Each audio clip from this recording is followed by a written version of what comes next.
me, I've never looked at ambition as a negative, like in a negative way, in a negative perspective. And those around me haven't looked at it as a negative perspective. So when someone does, I'm a bit like, sorry. And it is one of my most significant memories. And it's so important because I remember as a child just thinking, but why not? And I think this is the point around ambition. It's not to be something that you're not, but if that desire is already within your heart to be a leader, to stand out, there is a reason for it. You know, you said about, and we should talk about that actually, that redefining or letting go of maybe a bit of an old school view of ambition. For me, redefining that ambition is also, it's always to do with like the motivation. And I'm like, I am ambitious about seeing shifts and change. For like our generations and the generations to come in all different things. Welcome to the Magnify Conversations. My name's Rachel and I'll be your host today. As a team, we have been thrilled to put out this content on relationships, money, career, and faith. And we know it's been a real benefit to our community so far. So if you're new here, welcome. The best thing you can do is subscribe to this YouTube channel so more women can benefit from all of this wisdom and value-adding content. But without further ado, let's get into this conversation. So ladies, I'm so excited for this conversation today. Obviously, we're going to be talking a little bit about being an ambitious woman and like getting comfortable with that. But also, I guess just asking the question, why do ambitious women get a bad reputation? And I really want to hear both of your thoughts on that. But I think to start with, it would be just amazing if you both introduce yourselves so we know who you are. Fine, look at each other like who's going to go first. So I'm Seun, Toye-Kayode. I would say these days I describe myself as a mom, a wife, and a private banker. Yes. Amazing. So concise. Yeah. It took work to get there. It's my TikTok handle. I love that. So it's practiced, yeah. Good. So, yeah, I'm Sonia and I am a general dentist and aesthetic practitioner. And I'm a wife, I'm a daughter, I'm a sister, I'm a best friend. So, yes, all in one. Yes. Yeah, and I'm sure we'll hear more about that from both of you. To start with, I know it's probably the world's worst icebreaker. I feel like people always dread this one, but we're going to do 2 truths and a lie. So I'll give you a quick second to think about your 2 truths and a lie. And each of us will kind of obviously ask, try and guess which the lie is. I'll join in too. Okay. 2 truths and a lie. I'll go first. So I was once on BBC News for bringing an infectious disease to a country in Europe. Had to be evacuated by the government. One of my weddings had 2,750 guests. And I met my husband on a blind date. That's really hard. I think the lie is that you met your husband on a blind date, because I know those 2 other things are so drastic, but I'm like, how? If you've made those up, Seun, you have got the most creative mind. I actually did meet my husband on a blind date. The lie is one of my weddings had 2,750 right, people. okay. It actually had 2,500. What? They do say that, you know, the best lies are closest to the truth, so... This is so I tried to make it hard. What? Yeah. Which one? Hold on. My Nigerian traditional wedding. It literally had 2,500 people. It was like a circus. Where was this? It was in Lagos, Nigeria. It's in this massive hall. Okay. And the couple is like sat on a stage. So you guys just get to chat to each other and everyone else is eating, having a party. Yeah, it's perfect. Good way to bond. She's speechless. Sonia's still like, can we just unpack that moment? And like each one of those was so creative, but 2 of them were true. And then, sorry, the infectious That was disease. swine flu. That was swine flu. It. We were on a trip at school. We were on a trip to Romania. And this was when swine flu sort of broke out. So we were supposed to be in this really remote town helping these kids. And we were quarantined in the orphanage. Like our teachers passing us bananas through the windows. Literally, I learned how to paint a snakes and ladders sort of game. While you were in there. And we had to reach out to the UK government being like, please, can you evacuate us? No we can't, way. these are not conditions we can manage. How old and were we you? were on the news.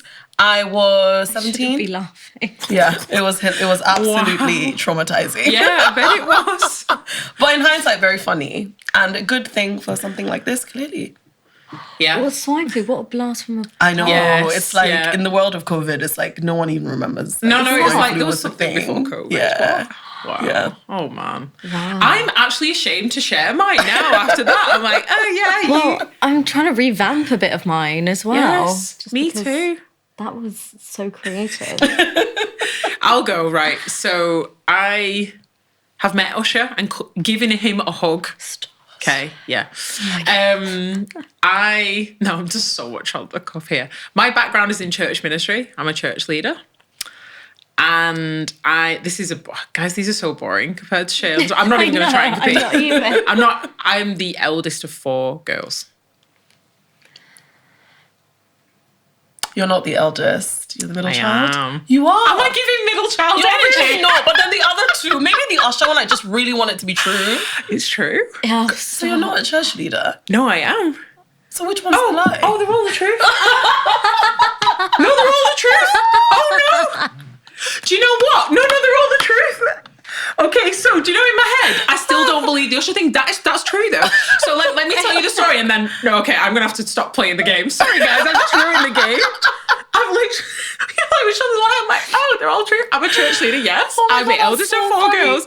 Yes, I have hugged Usher in real life. So, But if one of the most likely one to be the lie was the one about being the oldest, clearly, because you're clearly a church Thank leader. you so much. Of Thank course, Usher would want to give you a hug. No. You didn't really have a choice. So Okay. I'm going to tell you the story. So in like maybe 2008-ish, so I was like 19. I'd gone with a friend to New York. We were traveling and like it was the end of a trip. And we were like, let's just try and do everything we can do. So we went on to Good Morning America because you can just go and be in the audience, got up really early. And you don't know who's going to be on the show till you're out. And listen, I'm a die-hard Usher fan. I have been from being like 13. Wow. So it's not like, Same. you know, all these fans coming along now in the last 2 years. No, like I was a die-hard back in the day. And then they announce to you when you're in the background, like who's going to come on set. And they'll be like, yeah, Usher's going to be performing today. And I was like, oh. So they do a thing where they set up like 2 rows of people. And when he's coming in, everybody's like, woo, and like high-fiving. And when he was walking down, I was just like, This is my chance. I just reached out, so he didn't have a choice. Yeah, that was the truth. I can't believe I've just ruined the game. Did he But hug okay. you back or? I mean, it's kind of like, like yeah, and then he rushing kept off. walking. I was just like, I've touched him. What did he feel like? I don't remember In her to that mind. level, but I just remember being In like, her mind, it's a lie, so she doesn't Yeah, even know. no, Oh, yeah, fair enough. so That's no, a I good wasn't point. in Las Vegas recently, but like we're going back. But he no, was in didn't Paris, have a choice. no? He's Yes. in Vegas residency. Oh, residency. And Yes. I feel like I watch it every Yeah, night. so no, sorry, no lies from me. Sorry, Sonia. Okay, so again, I'm not going to even try and compare with. So on my honeymoon, we went ziplining, and it was between 2 mountains. Never will ever do that again. And I got stuck in the middle of the zip line, so that was that. I feel like that's true. It must be. And number 2 was I was on tour with Mariah Carey because her skin lady actually just dropped out, and I was like, oh, I'm there, I can help. Wow. Yes. I hope that's And my third one is I was born in...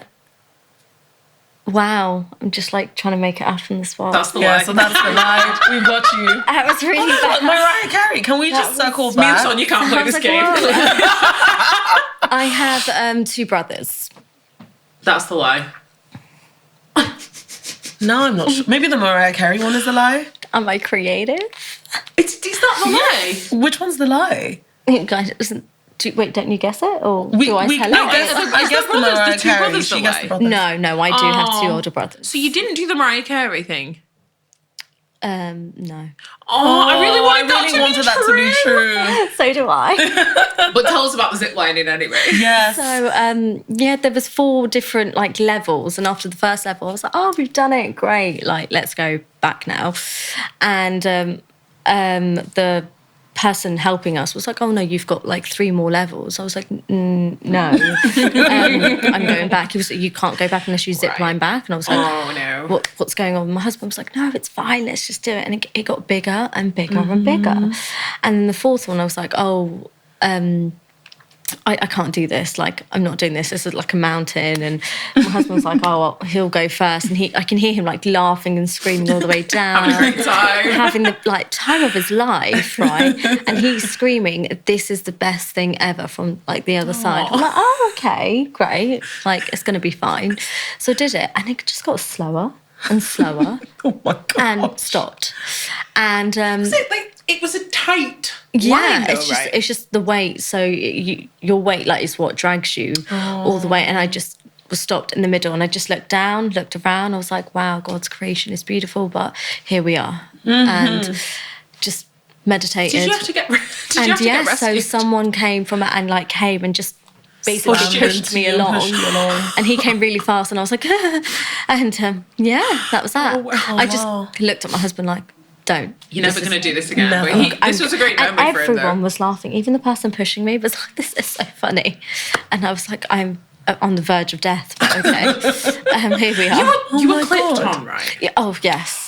But I mean, it's still scary. The fact that you could appreciate the work of God. I could see... meditate. I could see the top of trees, like, and I just, when you're like, there's nothing you can do in that moment. Like, if I move, I can be within those trees. Oh, wow. So there's nothing I can do right now. And that was that. I remember telling my mum the story. She was like, oh my God, and then what? I was like, Mum, I'm alive. I'm on the phone to you. And she was like screaming at me. I don't know what for, whether I was alive or that I did it. It was too much for her. And I was like, we'll never tell you this again. Oh my God. That was a great start. Wow. I love that. But I really do wish I was on tour with Mariah Carey. I love Mariah Carey. It's still possible. Yeah, She's one of the ambitious women that I just love. Yeah, you would love to work with. I just love everything about her. That would actually be amazing. In my heart, I really believed it when you said it. I really did. I was excited to hear the story. I'm like, it's possible. So do I. It's possible. Exactly. We're limitless. Yeah. Mariah, if you're watching this, I'm here. Yeah. Oh, she will. We'll tag her. I'm sure she'll see it. Yeah. So just getting into this conversation, you are both incredible women. You're both ambitious across the whole of life. And you're a treasured part of the Magnify community. But to start with, I'd love to know, why is it so important to you both that we're even having this conversation today? It's such an important topic to me because it's something that resonates with me, a topic that I feel like I've got lots to say. And also, definitely, I would say, when I think of myself or I ask my friends or family, I think that is a word that they would use to describe me as well. And so that I was just really excited for this topic. Amazing. Yeah, I really agree with that. I think it's super important. I also think it's timely. I mean, I don't know, I'm not going to assume everyone's age who's watching this, but as there's a transition of leadership from the boomers, the millennials, etc. We are in a critical position where we have to redefine what that looks like. Yes. Against the backdrop of more judgment through social media, more scrutiny, a lot of mental health crises, etc. So it's a critical time for us to actually look at this topic, redefine it, because I think it is different for every generation.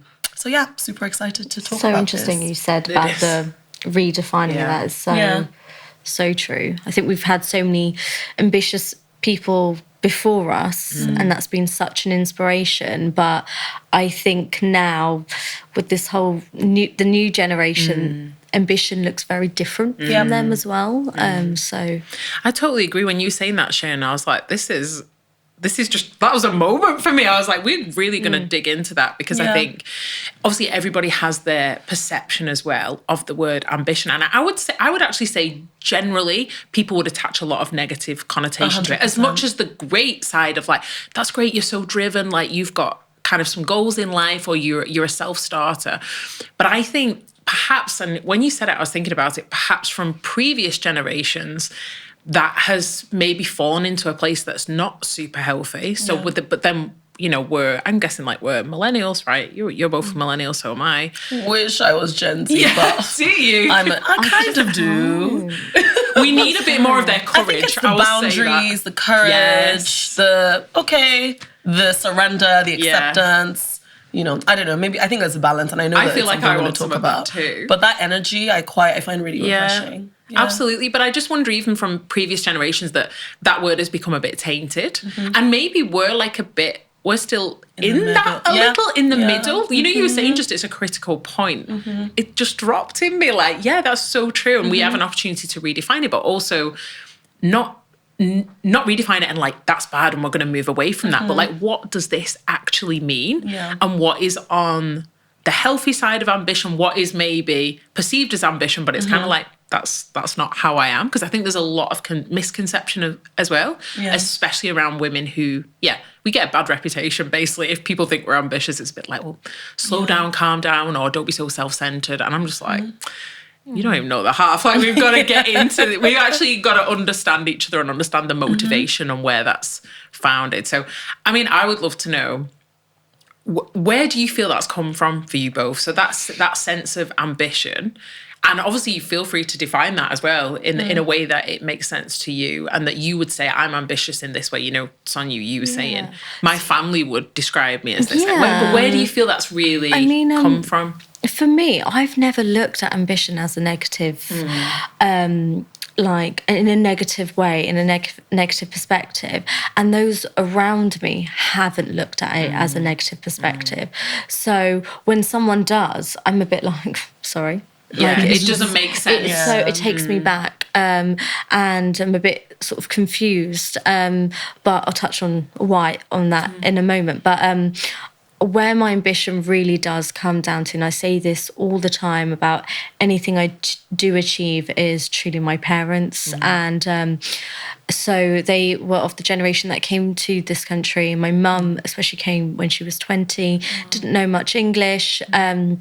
And I just think now, she's got 3 wonderful children, if I say so myself, and just so much she has achieved. And when I was growing up, we didn't have a lot, but in that moment, I felt I had everything. Yes, and I never felt short of anything. And and she worked so hard. There was never, whether it was working her job or being a mum at home, there was no stopping. So for me, when I look at my mother, I just think limitless. And she was always someone who actually, she didn't know how it was going to happen, or, how we were going to get to that, how we were going to get to a holiday, or that next step, or that school she wanted us to go to, and it was just purely her faith. And I just looked at that, and growing up, I always just think, wow, if just a fraction of that I would just love. Both my parents worked so hard, and actually for me, when I think about ambition, I think about my parents, and that's just so beautiful, inspiring, where there could never be a negative connotation attached to it. So that's where it comes from for me. It's amazing. Yeah. It's so good. It's so funny that you talked about your family, because for me, it's literally the exact same thing. And what you were saying about not really understanding why it's a negative thing. For me, I didn't even really understand the word. Right. It's only in hindsight, having had to think about this, that I was like, actually, they were ambitious. So for me, it's both my grandmothers, actually. My dad's mom was she was a teenage mom. Wow. And she had my dad really young. And what she's been able to build in terms of her life is just so inspirational to me. She's one of the top fashion designers in Nigeria. She basically formed the industry just because she was passionate about it. And then my mom's mom always worked. I mean, it was one of the first couples that I saw anyway, where like the mom and the dad did work. This was in the 60s. So this is really, really was totally unconventional, rare and unconventional. But for them, it was just so normal. Like, she worked as a nurse, he worked as an engineer. Actually, she worked mostly at night. So my grandfather would be the one at home with Caring the 6 for the kids, children. at the end of the day. And she would be working. And she had a set date age that she wanted to retire. She achieved it. And so when I look at both, and they're still both alive, which is amazing, because now I have a daughter, and she's got to spend a lot lot of time with both of them, and I just think, God, this is such a blessing. But just watching both of them, they always stood up for themselves, very strong women, and so I just assumed that was normal. Yeah. And growing up, then you get to meet other people, you realize the context that you're in, you actually like go into the real world outside of your family, and you see, oh wow, this is something special. So I think it's kind of always been in my DNA somehow. Yeah. Yeah, and for me, it's similar when I think about family. So bit of a different context. My parents were never like, oh, you can do everything, you can do this, but they always did their best. Yes. And I think that was always the narrative in Yes. our house, is like, whatever we've got, whether it's a lot, whether it's a little, whether it's money or resource, our talents, our gifts, we're always going to give our best and do our best and go the extra mile.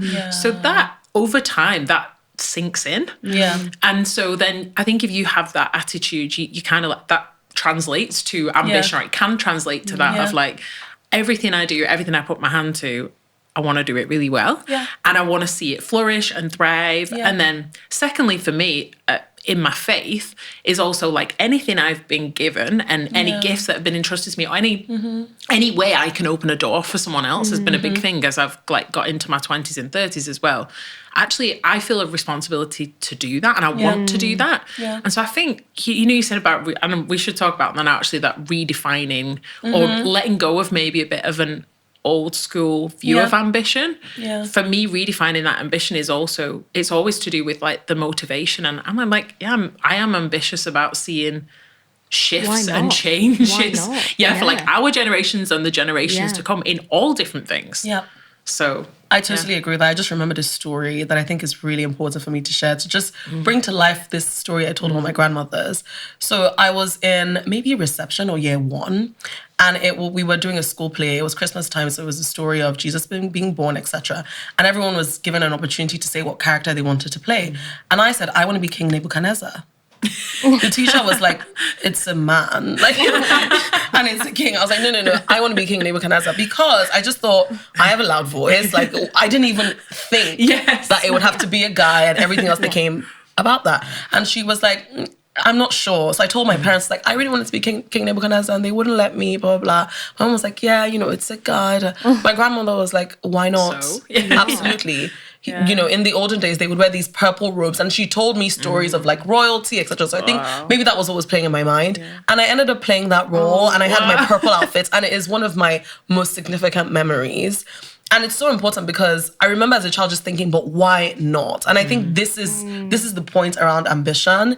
It's not to be something that you're not, but if that desire is already within your heart to be a leader, to stand out, there is a reason for it, right? And when I think back to that moment, in my life, I was always going to be someone that was doing something kind of out of the ordinary. And so from an early age, I think maybe, God already instilled that confidence to question.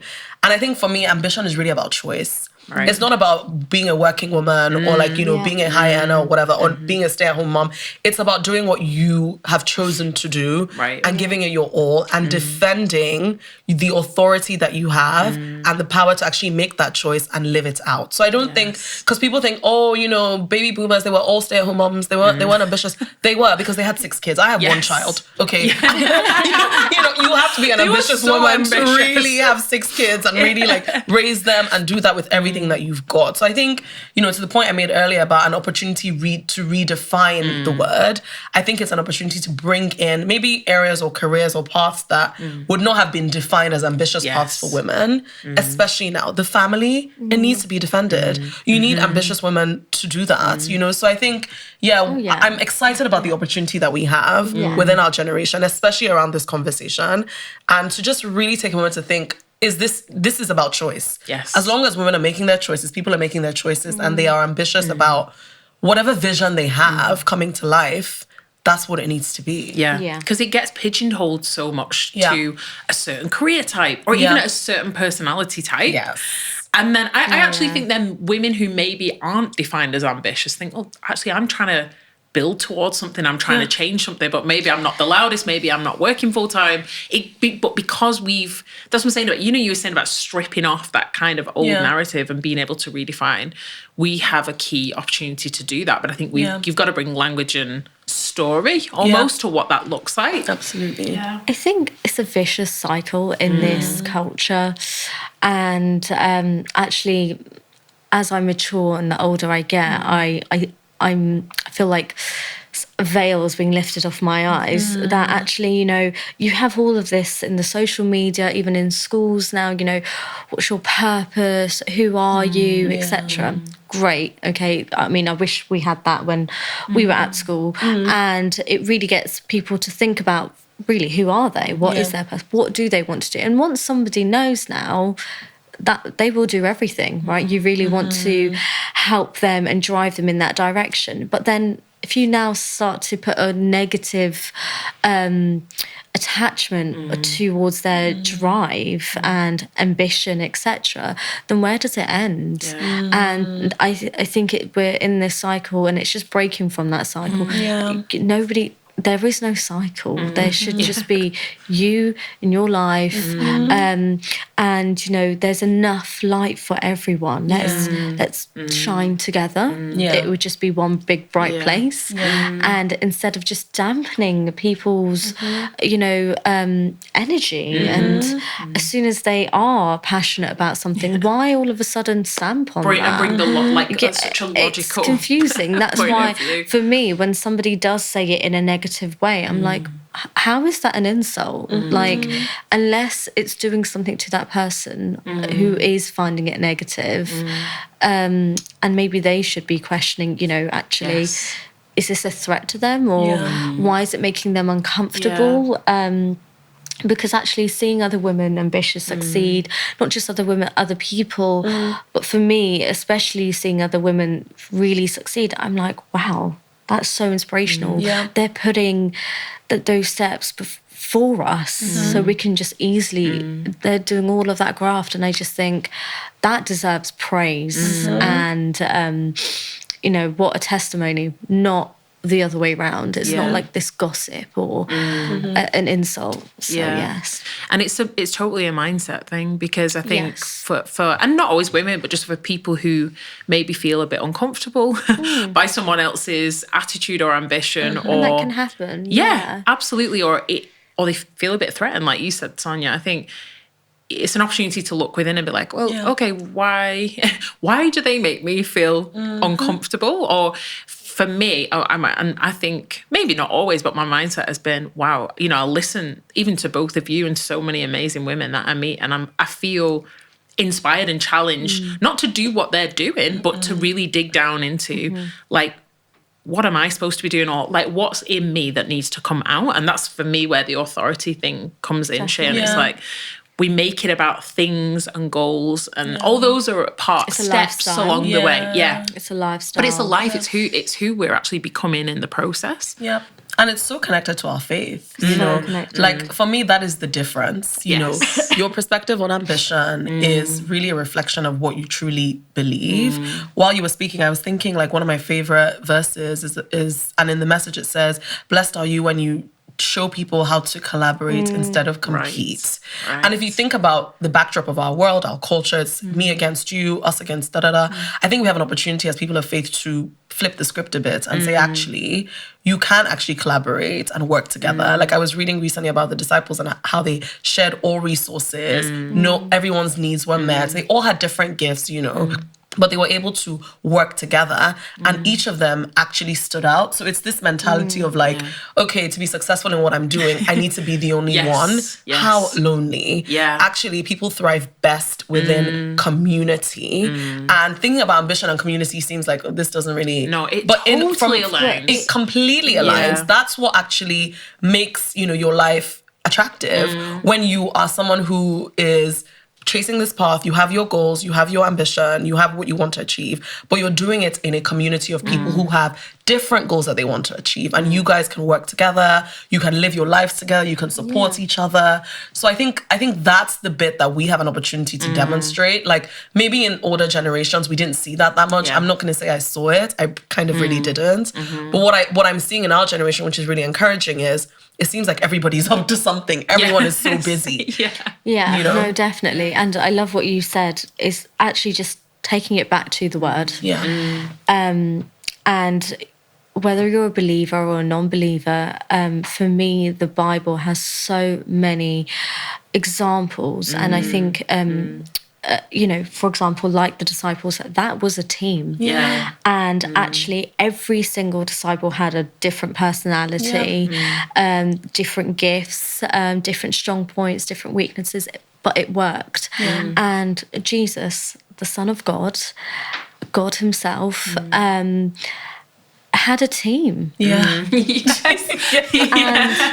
just pause right there. Let's just have a moment to think, actually, one, it is okay to have a team that is not like you, but what brought them together was the love of God, the faith, and actually they had that same vision, that drive, that desire to follow him. And actually, that's what I would look for in a team as well. I mean, I work in a team, and it's, you know, having that vision for my patients, etc. And it's great, you know, let's have different personalities. Let's get your strong points from this. I don't have all these different personalities and strong points. I'm one person. And therefore you can do such a bigger impact. I mean, look at the impact they've had now. Now, whether you believe him or not, everyone knows him. So you can't deny the impact. You know, you can't. There is the impact is the biggest impact in history, and that is continuously going. It's changed history, in fact, with the dates, etc. So I think definitely going back to the word, I just wanted to touch on also, you know, we were saying how people can get affected by, you know, just speaking ambitiously, etc. And I'm not saying that I've been there, but I have been there, where sometimes you're speaking, someone can make you feel a little bit anxious or like second guess yourself. You kind of pick up on what they're thinking, and like there's like a vibration there, and you're like, whoa, okay. And you make it about you. And I think, again, so important with anything, with any ambition or vision you have, take it back to your secret place, your prayer world, take it back to the word. And actually, one of the differences, I think, with the world, when we say, you know, yes, everyone is doing something now, it's so go, go, go. And at the same time, that vicious cycle, let's put you down, you're ambitious, you're doing so well, let's break you. No, like, come out of that and just think, take it back to the word, and just think, I really do surrender this. At the end of the day, it's your will over my will. I don't even want my will if it's not the right thing for me, you know. It's whatever his will is. Lead me, continuously lead me. Even, you know, anything. It's the start of your day. It's the process. It's the journey. Please be there. And even trials that come along the ambitious path, etc. You know, God, what are you? Show me. And not to always think, oh, I'm being attacked here. People are putting me down. Actually, maybe God is trying to show you, let's develop your character, your perseverance, your resilience, to be the leader I want you to be. You know, again, look at Jesus. Did he not go through his trials? I mean, he got crucified. So you know, I'm just not putting looking good. So there's not one thing that we've gone through and we are about to go through that he hasn't felt or experienced, and nor even with his disciples. And I think it's so important to take it back to the word. Would you say that's the difference then for you? So as someone who's a Christian and a person of faith, because there are incredible women out there, change makers that are not self-centered, not self-focused, and they are ambitious, and they're making leaps forward in our world for the good of everyone. But would you say that's the difference, is like with your ambition, you're coming before God, maybe praying and saying, this thing that I've been thinking about, or this thing that I've been praying about, or just the way I am, like I'm bringing it to you and just checking in and making sure we're on the same page. It's a journey. Okay. I hate to think that, we have this one goal and then we get to this goal and then that's it. Yeah. It is really a journey. And I think the difference for me is I really do know, and my faith, it does grow, and it's a relationship with God as well. And don't get me wrong, when you're tested, you're like, Lord, why? So for me, through my ambition, what I'm trying to say is actually through this journey, the difference with me is that I know God is by my side. I actually think I talk to him 24/7. Sometimes I'm like, I'm so sorry, but here we are. I'll Just be like driving. an ongoing dialogue through the day. I could be doing a filling and, being like, what technique, etc. And it really does give me that wisdom. I want his wisdom. And, to be Christ-like is to have a mind like him as well. And I'm not saying I'm perfect and I don't do mistakes and I'm this saint, etc. But, give me that guidance and actually allow me to have that discernment as well when I'm wrong and when I'm not, when I'm here to learn, evolve, grow. And this is all part of being ambitious. You can't be ambitious and think, you're not going to have failures. You're not going to have trials and tribulations. I haven't achieved all I want to achieve, but I know that I'm exactly where God wants me to be. I always say to everyone, I don't know what the future holds. I have my goals, I have my visions, etc. But I know who holds my future. And that for me gives me peace and is the center of absolutely everything I do. God has to be the center, the alpha and the omega. Amazing. So, yes. How does that play out for you? For me, I was just thinking as you were talking about people that I spend time with, because I love to learn from the older generation. I just feel like there is so much wisdom, and in a culture that is very dismissive of age, of experience, I want to make sure that I'm being a student to people who've gone before me. So I always love to observe people that I know closely. Like I have a lot of mentors and people who I talk to frequently, but even just from a place of observation, I think there's patterns. So I like to observe what are the patterns of women who have, been able to build really successful careers or done something that I look up to, at least in my line of work within financial services. What are some of the common things they have in common? And one of the things I noticed is whether they have a faith or not, they have a grounding and they have a foundation that is unshakable. And for me, I feel like it's a privilege for that foundation to be the truth of the word of God, because then you are truly, truly, truly grounded. And I don't need to know, the future. I mean, I've changed careers so many times. I mean, I had my daughter in November last year.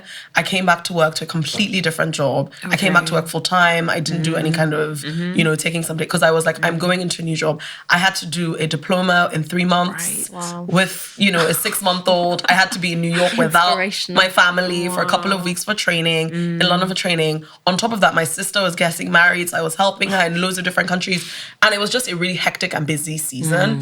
And I was like, oh God, I'm so tired. Why? But while it was going on, I had a lot of energy. And I was like, where's this coming from? And I just realized it's the foundation. It's the foundation, because every season comes to an end. So that season has ended. The exams are done. I'm certified. I'm everything. And now I'm in a new season where I'm like, okay, I have a bit more time to really just think and plan and strategize for this next chapter. The confidence to make that decision, people think I'm crazy. They're like, sorry, it's hard enough to come back to work. You're doing a new job. You're doing exams. You're getting qualified. You're becoming this.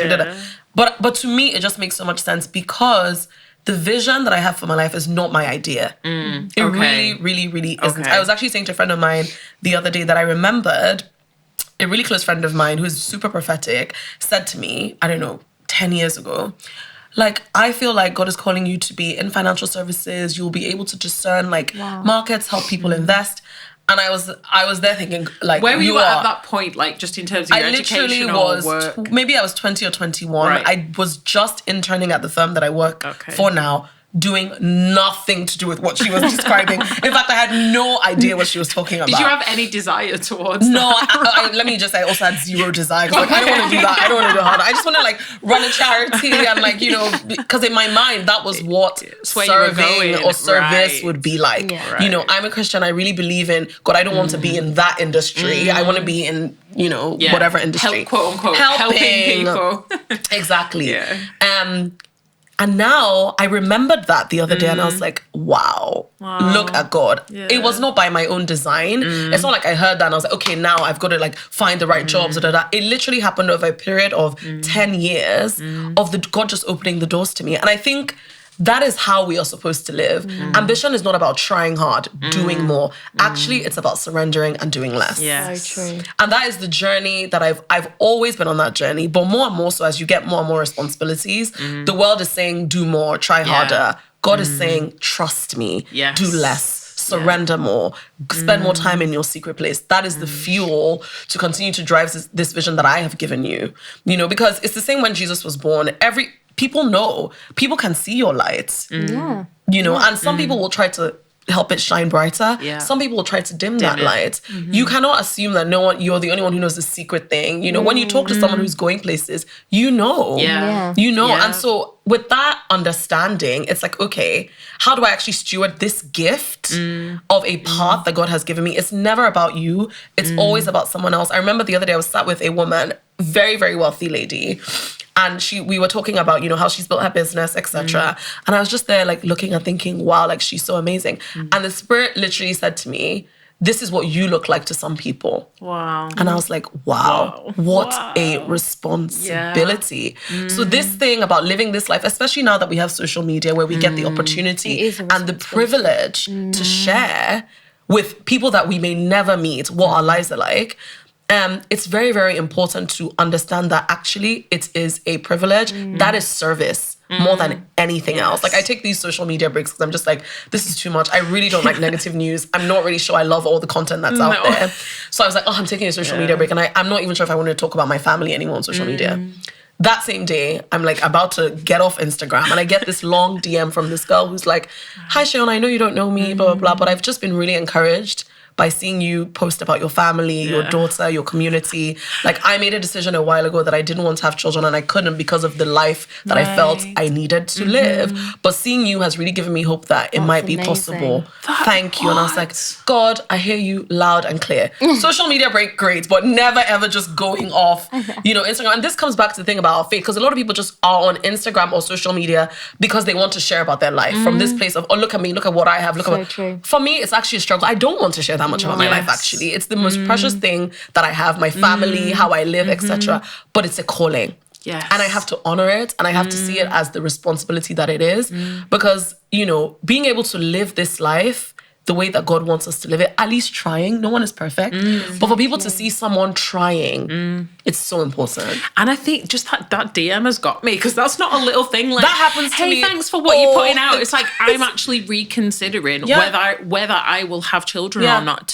Because there's the stereotype around the career and the sphere that you work in as well. It's like, do you know what? It's actually maybe better. That almost can make your decision for you. Now, I'm not saying everybody does that, but for her to have seen you're kind of just going about doing what you're doing. You're not even thinking, oh, I'm going to put this so strategic. Like, I'm going to post this picture of my family. You're just sharing a bit of your life. Yeah. And I guess at that moment where you're almost like, you know what?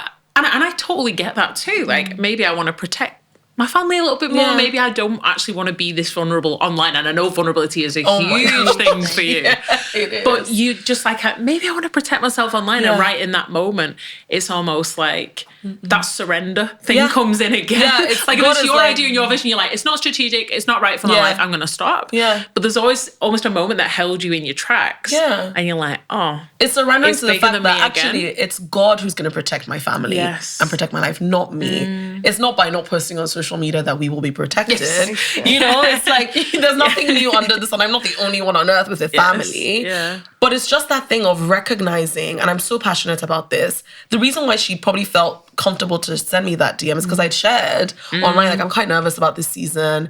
I'm not sure. I mean, I always wanted to have a partner, but I wasn't really like keen on like, I'm going to be a mom. I'm going to have all these kids. Like, it was like, I was let's like, see what sure. happens. Let's see what happens. Yeah. I was more so interested in whatever God has called me to do, doing it, stewarding the gifts that I have, and making an impact. Like that was like my number one goal. But I actually see that, like, you know, this life, this new journey, becoming a mother, balancing all of this, etc. It's actually an opportunity for me to learn how to surrender even more. Because you start from the place of understanding you definitely can't do this in your own strength. No. Absolutely not. You know, even more so than anything else. As well. Oh my God, exactly. You We cannot just do it in make your own different decisions. Exactly. And so it's I find the journey with God super exciting, especially when So you have, exciting. you know that like there is a vision for your life. It starts from that. You can't have ambition if there's nothing to do. You know, just ambition for the sake of it, which is what we see in the world. Yeah. I just want to rise to the top of my industry. Okay, and then what? Yes. I've met a lot of people at the top of the industry who are like, wow, I just wish I had a peaceful life. Yes. What do you do then? You've gone on this journey. You've fought hard. You've forsaken like your personal Yes. life. You didn't invest in your friendships and Yeah. relationships because you wanted to climb that disregarded ladder. a lot of Exactly. things that you need sometimes when you're Exactly. That's why it's about the journey. Exactly. And Yeah. everyone forgets that a ladder has an end. Yes. And then what? What do you, and you're looking down and you're like, oh, I'm here by myself. This is boring. Being intentional about your journey. I am so passionate about family life. Yeah. As much as I am about my career and my work, because I think everything is about community. Yes. I don't want to be alone at the end. I've seen what that looks like. It is not fun. Yeah. Not fun. It's shedding that self-made story, isn't it? Yeah. As well. You know, I love what you were both saying before about ambition and community and collaboration. And I do think that's perhaps where we're different as Yeah. millennials and definitely Gen Z. Yeah. That we don't think ambition and success it's an individual success story. It's rags to riches. And sometimes it is. But actually, most of the time, it's relatively normal people being true to who they are, to the gifts that they've been given, kind of staying in the lane. And, you know, if they're a person of faith, trusting God in the middle of that. But even if not, being grounded, you know, like you were saying, Shay, being grounded on whatever their why is or whatever their values are and going, I'm just going to do it. Yeah. And the crazy thing along the way is that people are watching. That's also 100%. fills me with a bit of Yeah. nervousness as well. But does, that's true. Yeah. No, definitely. Look, people will always watch. People always say something. People can be negative about your ambition. And I think the quicker you let go of what people are saying, which is much easier said than done, I think it gets easier as you get older, etc. But again, that comes with spiritual growth, and that's how you grow and your character develops. But the quicker you let go of what people are saying, the quicker you can embrace what God is saying and what God is doing and is about to do, and actually replant that energy into your faith, into what he's really doing, how he's got his hand over your life, and have trusting in that trust, and to continuously surrender as well. I think there was a time in my life, actually the year that I got married, I was doing my master's, a diploma, I was working 2 different jobs, planning the wedding, having other weddings, having other weddings to go to, etc. And that year, actually, even though it is such an exciting year, it was such my most intense year, and actually, God was in the midst of absolutely everything. But now that I reflect back on that year, sometimes I think, was I doing so much? Some people do say, oh my God, you're crazy. You're doing so much. Like, you should slow down. I had the energy. I was like, I'm going. And I know God allowed me to keep going as well. But, there is a fine line as well, because sometimes you can keep going.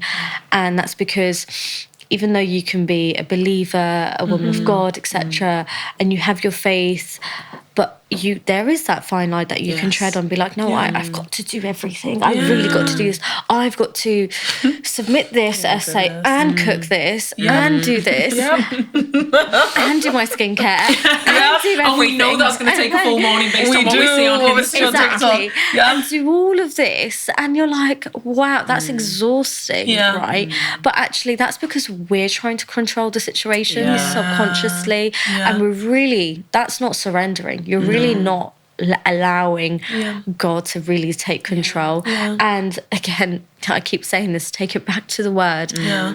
God rested on the 7th day. You are not busier than God. No. Let's talk about that before we move on to our audience dilemmas, because rest and boundaries are an interesting goodness. one for so many of us, me included, right? Yep. And I believe in rest. I want to have a healthy life, care for myself. But then when I'm getting passionate about what I'm doing and I'm really digging in, I have a tendency to just think, oh, that's okay, it doesn't matter. But, you know, the same breath, and I guess this is what you were saying before, Shane, like there's a real like refreshing that comes when you're doing what you're supposed to be doing. So it may not be a physical sit down, still rest, but there's almost like a deep sense of restoration in you. You feel like energized. I can't describe it. It's not physically, but it's like within you feel like, I'm doing what I'm supposed to be doing here. You love what you're doing. Yes. You love what you're doing. But there is a fine line, even between that and just is. you're pushing it, you're still human. Yeah. You still need to rest. And there is an aspect of trusting God in that too, and doing less. You talk about doing less. Yeah.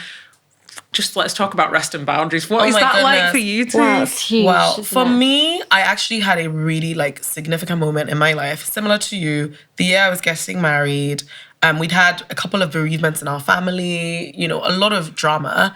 And I was also in a really busy season within work. I remember literally the day after my wedding, I was on the phone to my manager, like on my way back home. And I was like, well, this just kind of summarizes the scenario. And I literally had a mental breakdown. I remember I was commuting to work and I just was like hyperventilating. I was like, I can't do this, I can't do this. And so I ended up like starting therapy again. By the way, therapy absolutely critical for any woman in this context, in this point in time in history. Significant because we need to look after our mental health. And this was around May 2019. And so I was like, okay, I had to go on, I started like working from home 1 day a week. Can you imagine? Then that was radical. So that was May 2019. And then we know what happened in March, the pandemic. And honestly, it was a very tough time for the world. I completely get that. Very tough time for a lot of people. We lost members of our family as well. But for me, I just really felt like it was almost like God was like, you use this season to refresh yourself and see how it all plays out. It was in the midst of the pandemic that I had a serious career like transformation, like a huge promotion. I took on so much work. Things that you wouldn't think were possible when you can't even meet people face to face. There was an acceleration, etc. And I think it was just evidence that even in its season of rest, God is still working so that you don't have to keep working. Exactly. There's a balance between surrendering to God and realizing that there is humility in our humanness that we have to accept. Yes. Yeah. And that was what God was demonstrating by having that seventh day of rest. God needs 1 day. How many days do we think we need? But we live in that optimized literally- world where we think we can optimize everything, we can sharpen, we can make, and it's just Exactly. like there's a sense of, I'm trying to get the right word, like we're finite, basically. Yeah, we are finite. And I recognize that. And I'm super strict with my boundaries. I say no a lot more than I say yes. It's become like a superpower to me because I realize I am a better version of myself. I am more clear. I am more kind, more patient when I'm rested. And for me, that looks like on my weekends in the mornings, I'm just alone. I literally just spend 1 or 2 hours during my daughter's nap these days because you have to like balance another human You have to being. find the space. And then my Monday evenings, my Taylor Swift soul cycle, I do not miss it. I go there, I sweat it out. I drive because it's a 20-minute drive. And I know it's maybe not the best use of time, but It's it is for time me. to yourself, Because it's though, me then. in the car just thinking. That's when I'm like, oh Lord, thank you for reminding me of that dream, of that thing I wanted to do, etc. It's alone time, it's silence, and I protect it viciously. That is how we can show up for ourselves as women, because every single moment of your time can be taken up by being a best friend, being a sister, being a wife, being a mother, being a this. There is a being a you Exactly. that needs to happen as well. And you need to defend that time to refresh you, to carry on the journey that you go. And I remember Jesus withdrew to pray. We could have had a group prayer every single prayer. I mean, he had 12 disciples, but he withdrew. Yes. And that withdrawing is something that I don't think our community prioritizes enough, but it's a balance between withdrawing and then re-entering. Yes. Because I did find like after COVID, people came very super individualistic, me time, self-care. Yeah. There is a balance. If Yes. Jesus only focused on self-care, we would not be talking about Jesus No. today. Not be So here. there is a balance between such a superficial level of self-care. Such Like a it's important, superficial, but which it is- has to go deeper as it well. has to go deeper. What are you self-caring for? Yeah. It's always about service. So you nourish yourself so you can serve better. It's not about feeling better necessarily. Like life is not about your feelings, okay? If it was all my feelings, I would be in bed right now, like watching my, Real Housewives of whatever, because that's what I feel like doing. But you have to recognize there is a balance between being self-focused and being service-focused. Yes. And to serve well, you also need to be rested. So it's a very complicated mix. It's a complicated but it's thing. something that we all have to find a balance, for ourselves and define for ourselves as well. What's that like for you, Sonia? So just even really practically week to week, how do you withdraw in that way? It's something I am still learning. So similar to what you just said. I was, the day after my wedding, we went on our honeymoon, and actually I think it was in the airport, I was on the phone to my boss about just work things, and my husband was like, are you okay? This is not okay, this is not normal.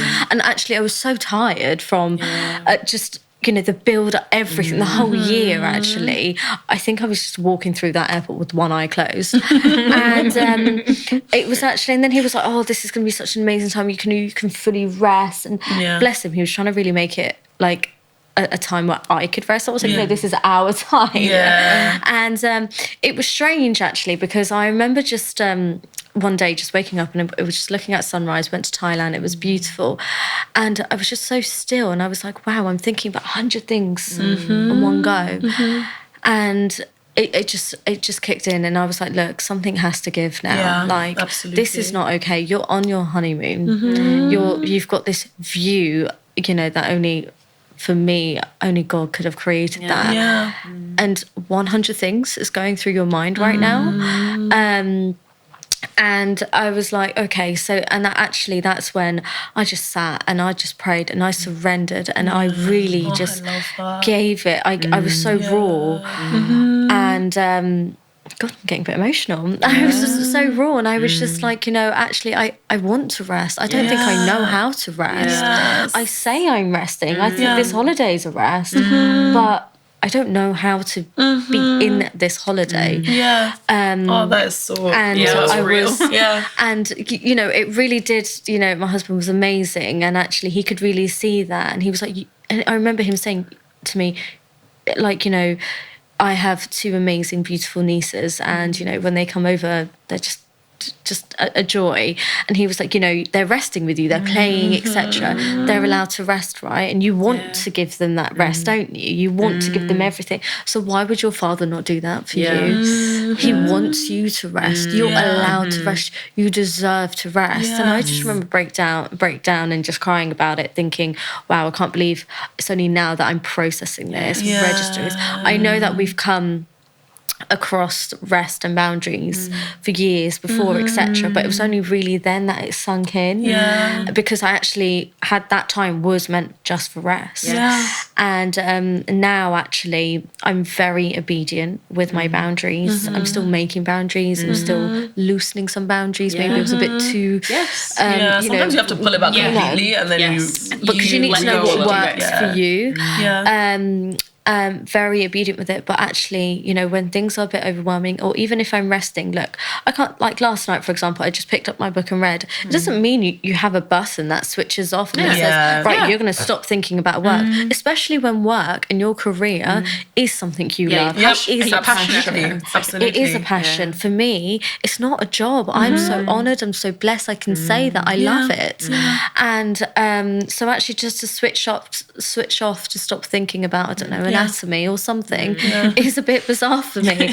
So actually it's going through my affirmations is some key scriptures, and one of my scripture that I say all the time to myself is be still and know I am God. And I'm like, that just shakes me, because I'm like, he is God. I'm not God. Okay? You are allowed to rest and know who you are. It's not just that I'm a dentist or this. I'm also a child of God. A child. I'm a child of God, and I'm allowed to rest. And I am okay in terms of I'm learning how to be fruitful with my gifts, etc. This is all a journey. And so actually it's something that I've learned. I'm not going to say it's been easy. There are times at night where things are just whizzing around, and I've had to implement things like downtime, what I do before I go to sleep, before I wake up. But it really does start and end with God for me, because that really is what stills everything. And again, as I was saying before, there is a vicious cycle, don't you think, in the world, even on social media, work, but then they're like, oh, you need to rest, you need to have boundaries, you need to do this. What's you the need to do that. message? Yeah. I'm like, let's close that. Yeah. Let's go back to the word. Yeah. And I always think, actually, there's so many people around the world, right? You know, in different areas, different socioeconomic backgrounds, and they probably. It is such an honour to be where we are today. And there's people, just because they don't have these opportunities, they were born where they were born, etc., are going through such different trials and battles, yet they probably could do our jobs 10 times better. Oh my gosh. And, you know, and it's just really taking that in. It's reminding Being yourself reminded. that it's not just Exactly, this view, being it's humble this view. about it and being like, actually, don't you want that person to rest as Yes. well? Like, wouldn't you love them to have a bit of rest as well? And actually show them that this life that they're probably dreaming of is actually joyful as well. It's restful and you get breaks and, you know, so I think it's really important to remind yourself, be graceful and there's a humility in resting and understanding that. But as I said, I am still learning. Yeah, we're on a journey I am with it. still learning. I'm on a journey and it's adapting. It's continuously changing. Yeah. I think this point that you're making is super important because it's also context. We have my mom wasn't worried about, I'm just scrolling. Yes. There was nothing to scroll. No, you know, so I remember exactly. speaking to one of my aunties and I was like, how did you do it? Your husband has a big job. He literally runs the country. You have so many children. You have your own stuff that you do with charity. You have and she was like, I just didn't try to do it all. You guys are trying so hard to do it all. When my kids were young, I focused on that. They grew up, I had more time to focus on this, etc. And when she was describing this, I was like, it's actually super, super duper important to have mentors, people So that are going to be honest with you about their journey, not just like, you know, whatever book they write about how I became this fabulous woman in this industry, or whatever social media post they make about their, you know, day in the life, which by the way, guys, most of the time is not even one day. It's a couple of days put together. Blown and away. people to tell you, no, it's true. Blown away. People to tell you the truth. And I remember like one of my mentors saying to me, recently, our daughter, we were like, oh my God, my husband and I were trying to find the balance and all that. And she actually is someone we both spend time with. Yeah. And she was like, I hope you're not trying to make all the meals in the evening. I hope you're not trying to da-da-da. It's like outsource the things that are not necessarily adding value to the bottom line. And I was like, wow. I feel like in our generation, because I know a lot of young people are going to be watching this, we come from the middle, you know, our moms, they did everything. Some people, my mom was a stay-at-home mom. You know, she did not work. She stopped working when my sister was born. So was mine. And so my mom was PTA chairman. She was at every single meeting, at every single thing. And I remember like feeling so overwhelmed because I was like, I have a very busy job. I work in financial services. I am everywhere, every time. I'm trying to serve my clients. I want to be a good wife. I want to be a good mom. How am I going to do this? How am I going to do it all together? My mom made most of our meals. She played outside with us. Like, I was feeling like, oh my God, how am I going to do this? And I just heard, you are not. And that's okay. You are going to be a different kind of, I'm feeling quite emotional. You are going to be a different kind of mother to your daughter. Yes. And that's okay. That's okay. What you have to realize is you have to prioritize the things that add the biggest amount of value to the bottom line, i.e., Friday night, date night, non-negotiable. You don't have to cook all the meals. Order. So now my friends and I, we usually put money together and we order, and this lady brings over all the Nigerian food that we love and we share it. I love to cook, but please keep the cooking to the weekends. You know, get a cleaner. My God, I'm not going to lie, I did that when I was like 21. I was like, this is not going to get done. Okay, it is worth the investment for me to have that extra time to do what actually matters. Maybe you won't do every single pick. The other day, my daughter was like standing, and my nanny was like, she's standing and clapping. I was like, I've never seen that. And I was like crying, like, oh my God, you're growing up. And I was like, wow, I wasn't the first one to see her standing. But guess what? I'm going to be at the graduation. I'm going to be at the wedding if she so chooses to do that. I'm the mother still. Like, it's not by the things you see or you enjoy. Actually, being able, and another lady said this to me, she was like, before you come back to work, create your community. Make sure you have your domestic life sorted out with people that you trust, because that releases you to be present where you are. So actually, when I'm working, I don't call and check in on how she's doing, because my decision is, we've chosen a great nursery that we trust. Why am I doing double work? There's no point being double-minded. If I'm in the office, I'm not working. If I'm at home, if I'm at home with my daughter, Yes. I'm not working either. So just having the humility to realize that maybe what you've seen before is not what you're going to be able to give, but maybe you will give something for what that child needs. And I remember God saying to me, this is your child because whatever I've called you to do, whatever mom you will be, is the mom she needs. Yeah. I needed something different, so I got that. Thank God. She needs something different, so she's got me. Maybe I hope she'll be thanking God one day. You know what I mean? But it's just like the humility of realizing that I cannot control everything. Yeah. I can't define everything. And I have to trust that someone else, God, who knows much more than me, who's seen me in my 50s, 60s, who's outside of time, has arranged this life, and I just have to be okay with it and accept it. So that was a big thing, because I was like, will I be as good of a mom as my mom? Bless you. No, I'll be a You're different gonna one, and that will be great. That is so freeing as well. Ladies, I think it's the perfect time to move on to our audience I'm very dilemmas. excited about this. I always wanted to Some be of an the Magnify expert. community have sent in just some around this topic, some things that are a real dilemma. We know this is a challenge for us. So we're going to go, maybe we'll do 2 of them, right? This first one is this. I've been labelled as a mouthy, rude, confrontational know-it-all, while all the men in my life who carry themselves the same way as I do get called ambitious, assertive, confident, and career-focused. Very different words. I have my own practice, and I've had to work really, really hard to get where I am today. And there were a lot of personal sacrifices on the road to where I am now. I can't help but think that because I take a lot of pride in my work and I don't openly talk about the joys of being married and the general family life that I do get, I've got a bad reputation. I felt these feelings outside and inside of the church and from people I work with too. I know a lot of this has to do with expectations placed on me as a woman, but I do have to ask myself if maybe I'm carrying myself in a way that doesn't command respect. Is it something I'm doing, or is it a larger societal issue? Am I less of a godly woman for feeling more excited about my career advancements and job over my personal life and relationships? Oh, wow. I actually feel so much of the rawness and the emotional journey that this person has been on.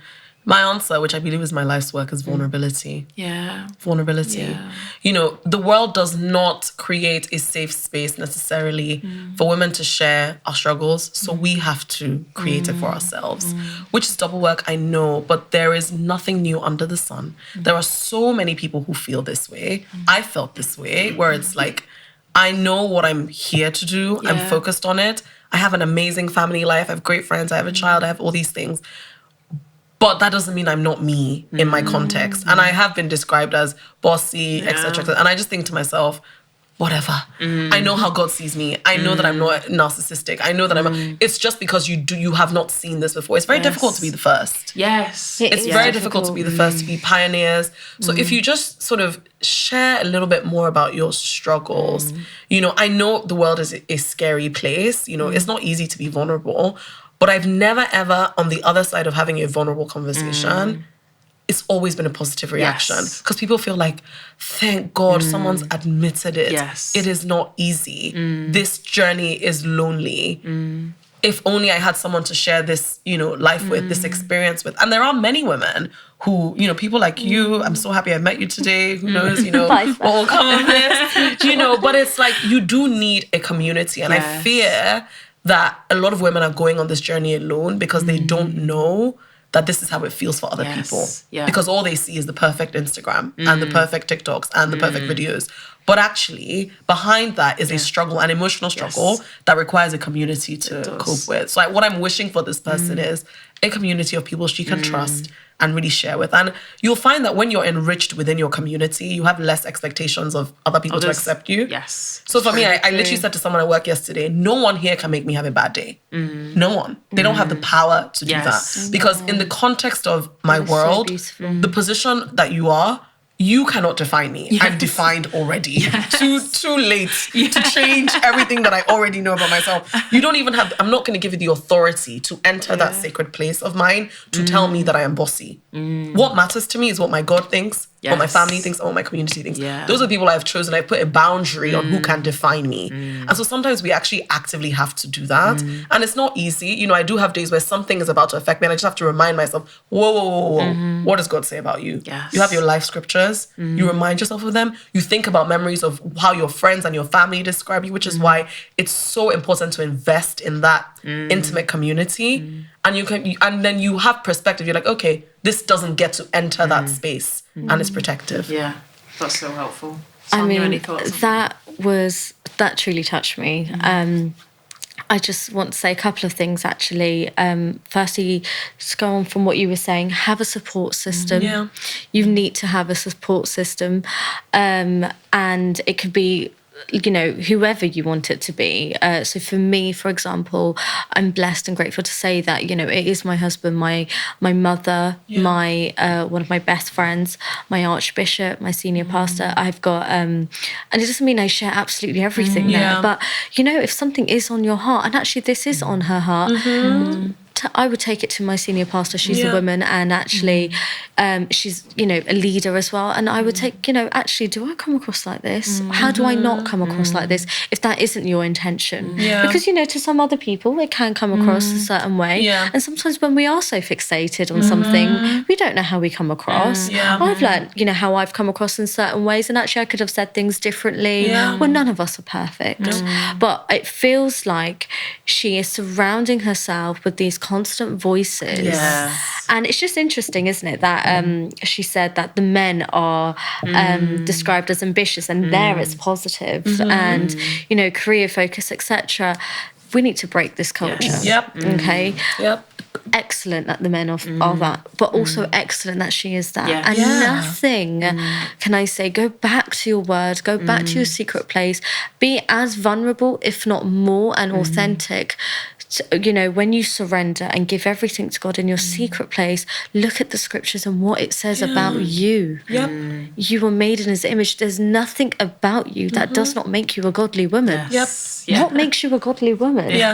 Because you have a job. Can I just ask, how many women in the Bible didn't have a job? None. Jesus' ministry was funded by groups of women. And then you look at Mary Magdalene. You know, she was by his side. You know, she was the first one who saw Jesus when he was resurrected. You know, we need to break this culture and these labels, go back to the source, and that is where you'll find the truth, because it is the truth. The word is the truth about yourself. And then when you want that support, you have your support system. You've got your mentors. We were saying earlier about mentors, and I think that is so important because for me, I mean, in my industry, there's so many career-focused women which are amazing, inspirational, etc. But my mentors are the ones where it's not just ambitious in their career. I'm looking at their way of life. One of my mentors' way of life, I just think, wow, this is amazing. This is why she is my mentor. This has been so helpful for so many ways. I know it'll be incredible for the Magnify community. And as we are a community, just to finish with, we'd love to know just any work you're doing or any projects you're working on at the minute that we can support you in. Start with you, Seun. Yeah, for me, I've led this community for a while. It's called A Conversation About Womanhood. So you can follow us on Instagram, ACA Womanhood. And it's all about, you know, we have topics that we discuss month to month, etc. I've been on maternity leave from it for the last year, but we're coming back this year, focusing on motherhood, how we can support women to be more vulnerable, ambition, community, building great friendships, etc. So just inviting everyone to that space if you need a group of women to cheer you on. That's incredible. That's amazing. So good. Sonia? Well, in terms of my career, your work, absolutely. I'm a dentist and I do aesthetics and skin, so I'm here for any aesthetics and skin questions. And I was saying earlier that I really want to just focus on my social media this year. I've got the content, but it's just not my gift to so if there's anybody create out there. the content. So actually, it's not like I'm doing any kind of I don't have a community here. It's just I just need someone for that, actually.